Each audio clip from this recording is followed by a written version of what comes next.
પરમાણુથી જણેલી પ્રસવતા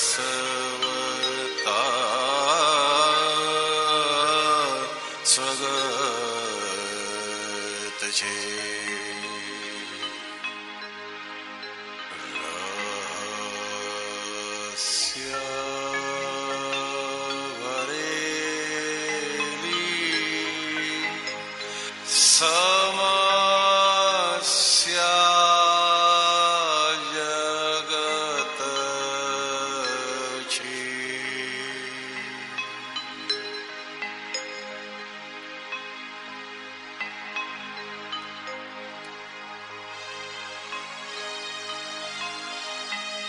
જગત ન્યાય સ્વરૂપ નથી, વ્યવહારે મૂર્ત છે.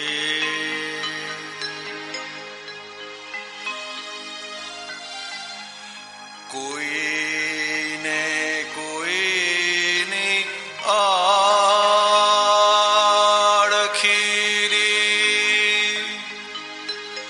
નથી પણ સ્વતંત્ર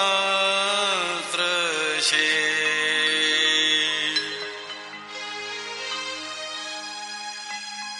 નિશ્ચેતની ચેતનાનું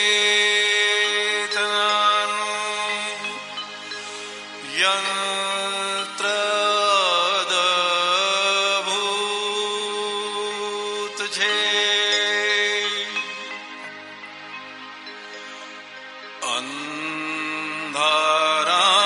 અંધારાની ભૂલના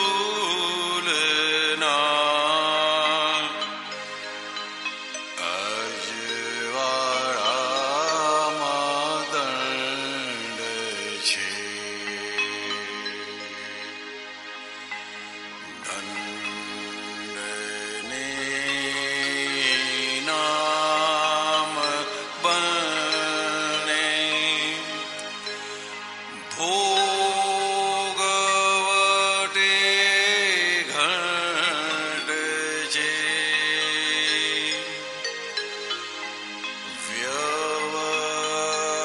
વ્યવહાર શાંતિ માટે હિતસ્વી ત્રિમંત્ર છે.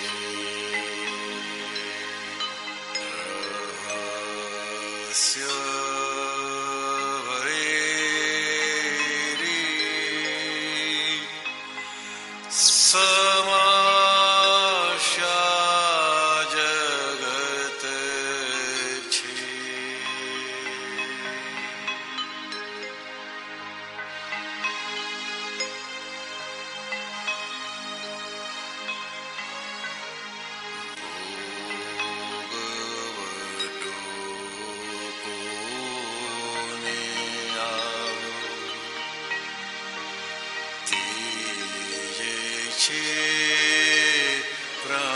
પ્રમાણ ન્યાય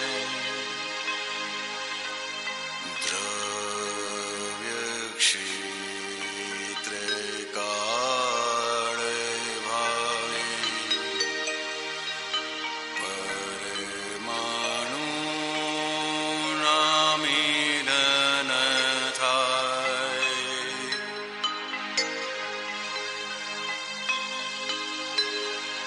ગૂંચ કર્મે દુઃખને લાય, પુણ્યોદય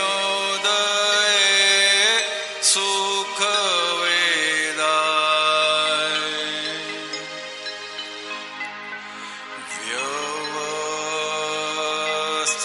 વ્યવસ્થિત સત્તા ખાતે હિસાબી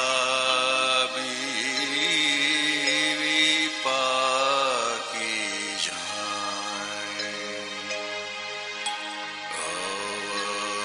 અવસ્થાને જાણનાર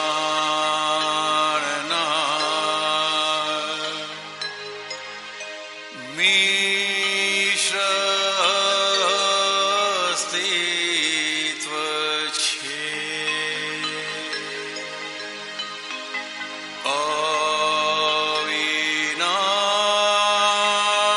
અવિનાશી ગુપ્તાત્મા એ જ મૂળ સત્વ છે.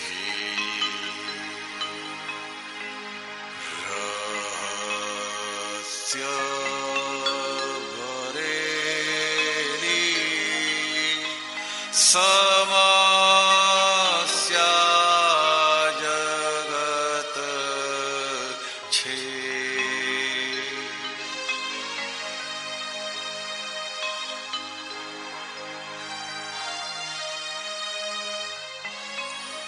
સ્થૂળ સૂક્ષ્મ યંત્રકારી રમત કુદરતની જો નિશ્ચેતની ચેતનાની મીનાકારી ગમતી ભોં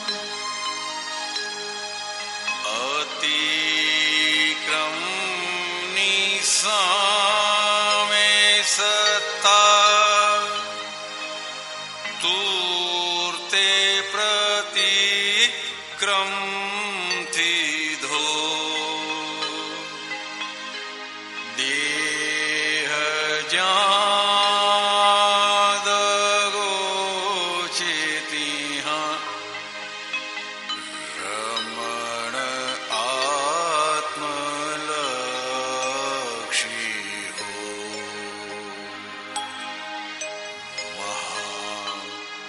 મહા મુશ્કેલી તે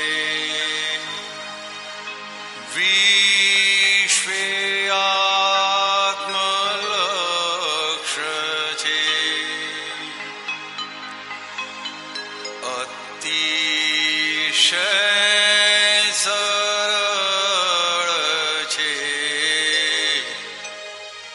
દાદા જ્યાં પ્રગટ છે.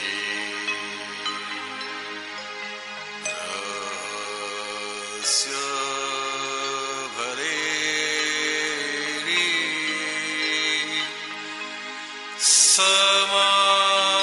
સમસ્યા જગત છે.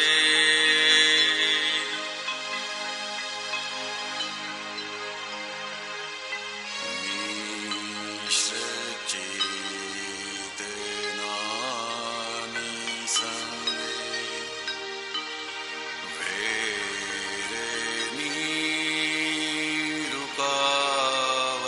રૂકાવટાર્થે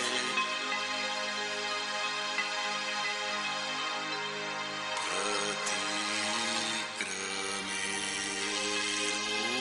રોકડું ખપે નિશ્ચયે સ્વાર્થે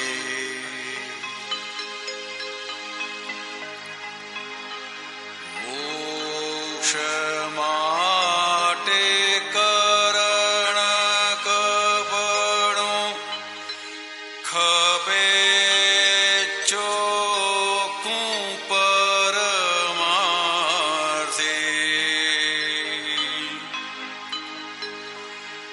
લઈ રે મોક્ષદાન જ્ઞાની પાસે પડી માથે. જેની કૃપા નિરપેક્ષ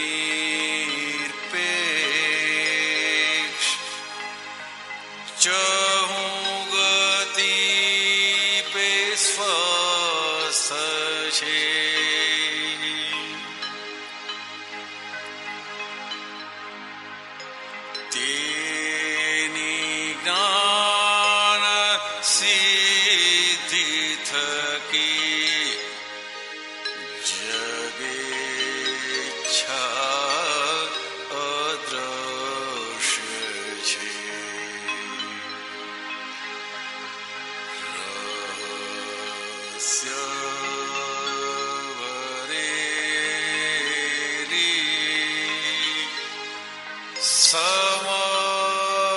जगत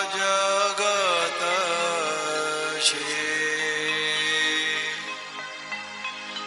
परमाणु थी जणेरी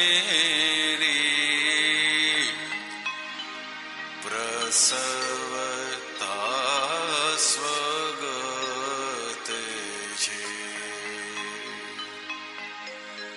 रहस्य वरेरी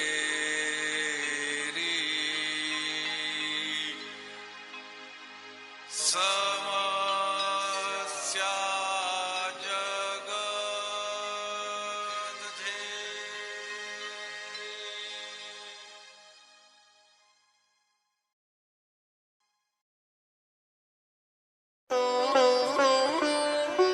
चैप्टर 73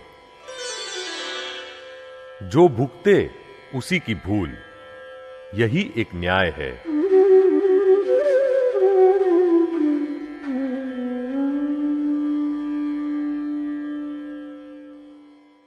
एक बहन जी मुंबई के एक बस स्टैंड पर खड़ी थीं। अब बताइए, बस के आने के इंतजार में बस स्टैंड पर खड़े रहना यह कोई गुनाह है? मगर देखिए तो, इतने में एक बस तीव्र गति से आई और बस स्टैंड पर चढ़ गई।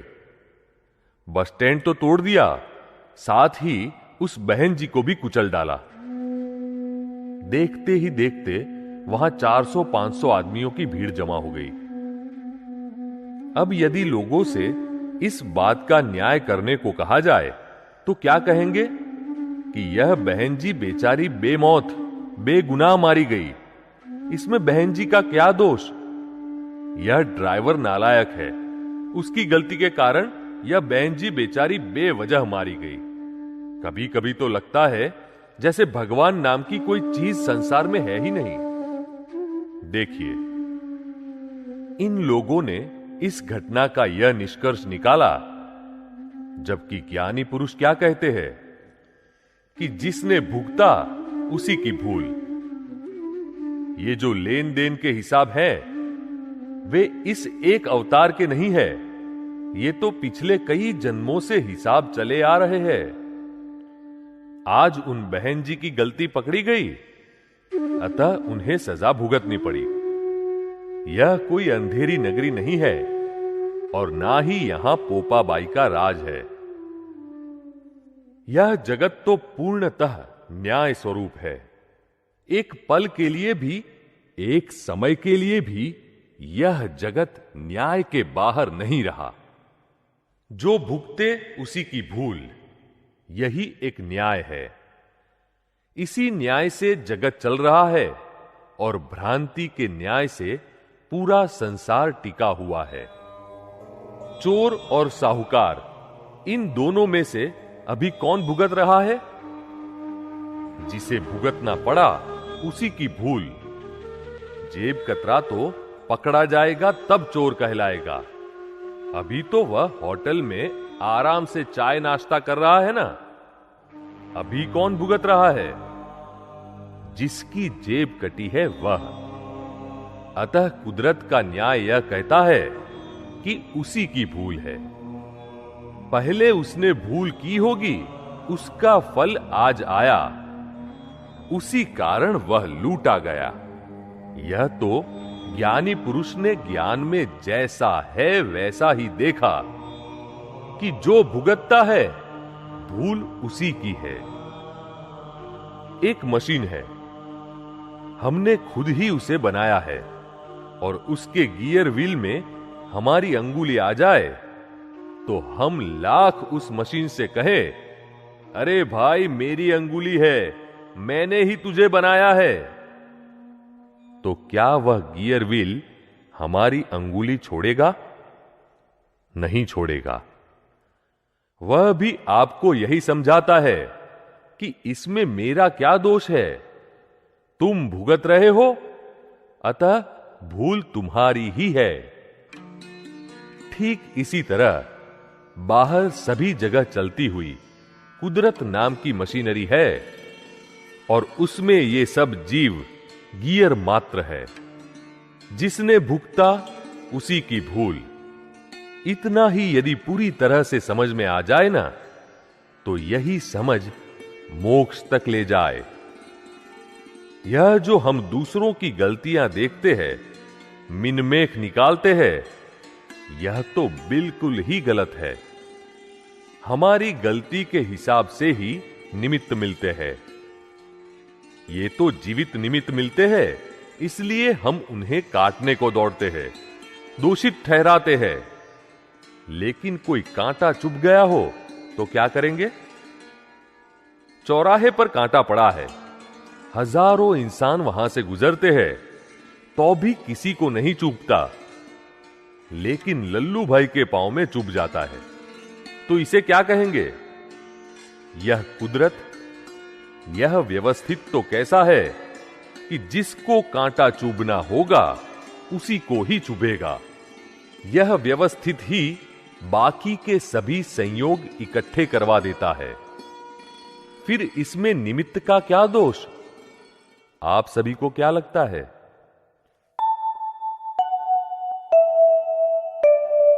हाइलाइट्स, यह कोई अंधेरी नगरी नहीं है और ना ही यहां पोपाबाई का राज है। यह जगत तो पूर्णतः न्याय स्वरूप है। एक पल के लिए भी, एक समय के लिए भी यह जगत न्याय के बाहर नहीं रहा।